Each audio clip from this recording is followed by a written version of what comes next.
everyone. It is Thursday, May 12th, and welcome to Odds Wizard, where we bet for fun by betting together. And what could be more fun than going 3 for 3? We hit the cauldron last night, won all 3 games, and 2 of them were great, and the other one was a really late game that was over by halftime. So that worked out great for us. We had the Rays to beat the Angels. They beat them in the 10th inning. Really close game, and it was awesome. You had the Rangers that beat the Penguins in an absolutely crazy game everybody was talking about last night. At one point, they had 4 goals in 3 minutes. It was insane, but a great game to watch, and we picked the winner. And then we had Memphis, who won by 40 points last night. Even though that game was a 2-point spread, it was an absolute track show, and Memphis ran away with it, despite not having Ja. Like we talked about yesterday, they played great without him. So I want to see if that continues into the next game, but man, that was an absolute blowout. Tonight, we've got 3 more picks for your Thursday evening, 2 NBA picks, 1 NHL playoff pick, and like we've talked about on NHL, we are absolutely on fire, but I'm going to get there second. I'm going to start with our first NBA pick. I'm going to take the Heat to beat Philadelphia and upset them tonight at 7 o'clock on ESPN. It's a 2-point spread, so it's not a huge upset, largely because it's in Philadelphia. It's the only reason I think Philly is favored. Embiid really hurt his face again in the last game. He took a ball off his face. He was seen on the floor crying. I get it. If you have a broken bone and get hit in the face with a basketball, I mean, it hurts without a broken bone. So I feel so bad for him trying to play through this, and I wonder if that's going to affect him in this game. Going up for rebounds in tight spaces, subconsciously there has to be part of your brain that's protecting that and not playing the same aggressive style that makes Embiid one of the top 3 players in the NBA. That changes this whole game. Harden cannot lead this team through the playoffs. He's proven it time and time again when he's the sole superstar on a team. When he was in Oklahoma City, when he was in Houston, he cannot lead a team on his own. Embiid has to play great, and with him playing injured again tonight, especially coming off a game where he got hurt again, I don't know that Philadelphia can come up and win this, even at home.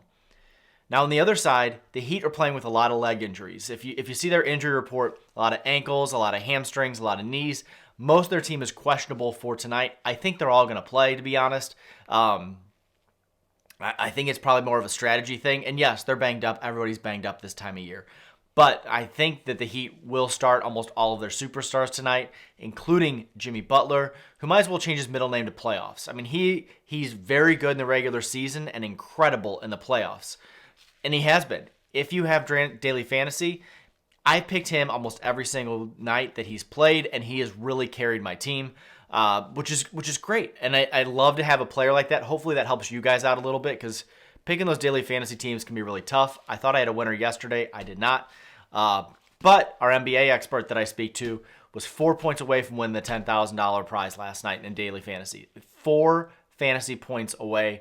He had like 219. The winner had 223. So, I mean, it's super close, and it's a lot of fun. And it's not a lot of money, which is what it's all about. So we're going to take the Heat over Philadelphia. Our second pick is our NHL pick, and we have been on fire. This is a line that made absolutely no sense to me. We're going to take the Bruins and Hurricanes over 5.5 goals. That's at minus 120. It's a 7 o'clock game on TNT, and the single bet that is hitting more than anything the last month is overs in the NHL playoffs. Every single game, seriously, 70% of the games are hitting their overs. I have no idea why you'd set one this low on a series where every game has been 6 goals or above. So if you watch this early, you may be able to get in on that line while it's still 5.5. There's no way it ends that way. It'll have to end at 6 or 6.5 by the end of the day. I do this in the morning, so it's early. Hopefully you get in on this line now. The Canes lead this series 3-2. I'm hoping they put it away tonight. Either way, I think that Boston has to come out fast and hard, which I think will lead to a lot of first period goals. It's the only way that they can stay in this series. They have a very talented team, but on the other side, you have Aho and Jarvis, who are playing incredible for Carolina this season, especially in the postseason, scoring a ton of goals. And if the Bruins don't get out to an early goal lead, they're done. Their season is over. They have to be aggressive. And again, hockey overs have been hitting at almost a 70% rate so far this postseason. You have to factor that in when you're making these picks. And this one I just couldn't resist. It'll probably be a 1-0 game now that I said this, but this candy looked too tempting to step away from. Our last pick, we're going to go to the Mavs and Suns game. I'm personally too invested in this series, so I'm going to take a prop pick in this. We're going to take the Mavs first to 15 points, and it's at plus 100 odds. It's the 9:30 game on ESPN, so this still makes sure that most of our games are over by 10 o'clock tonight. I love these races. These races to 15 points are so adrenaline-filled as a person that has a little bit behind it, as a person that has a stake in these picks, because it's such a coin flip. There's no rhyme or reason to this. I mean, you can look at it. Last game, the Suns at home came out and got first to 15. The game before in Dallas, like this game, the Mavs came out hot and were first to 15.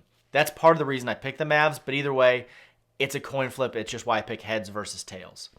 The Suns blew out the Mavericks in the last game. That game was over by the end of the first quarter. The Mavericks are now down 3-2. They're playing at home in Dallas. This is just like our previous games. They have to win this to stay in it. It's a home court advantage, and we all want to see a Game 7 in this series. Other than the last game, every game has been super tight, super competitive, and I want to see a Game 7, so I'll be rooting heavily for the Mavs tonight to keep this going. And I'm wondering, the big X factor is there was a big incident with Chris Paul and his family in Dallas in the last game. Will that happen again? Will that fire up Chris Paul? I thought it would fire him up in the last game, and he came out totally flat. I'm wondering if going back to Dallas, where I guarantee you that crowd is going to give him a hard time, is going to kind of fuel his fire tonight. So that's what makes me a little nervous. But either way, this Mavs first to 15 will be a blast, edge of your seat type of thing to watch tonight at 9:30. If you take all of the picks, throw them in the cauldron, our odds are going to be plus 686. So for every $1, you'd win $6.86 last night. Or for those that picked it last night, and if you put money behind it, every $1 won like $8.50. So these cauldrons are a lot of fun, extremely high risk, very improbable of hitting, but still a lot of fun to root for. To recap our picks real quick, we have the Heat over Philadelphia. We have the Bruins and Canes over 5.5 goals. And we have the Mavericks first to 15 points tonight in that late game. If you haven't yet, follow along on Twitter. I was updating last night through all the awesome games. It was an incredible, incredible slate last night across hockey and basketball. I'm going to do the same tonight. I'm going to update our picks. So if you want to know what's going on in the sports world and the best games, follow me on Twitter. If you haven't yet, subscribe so we can do this every day together. Either way, have a great Thursday. Hopefully, Friday comes quickly for you. We will see you all on Friday, and have a great day.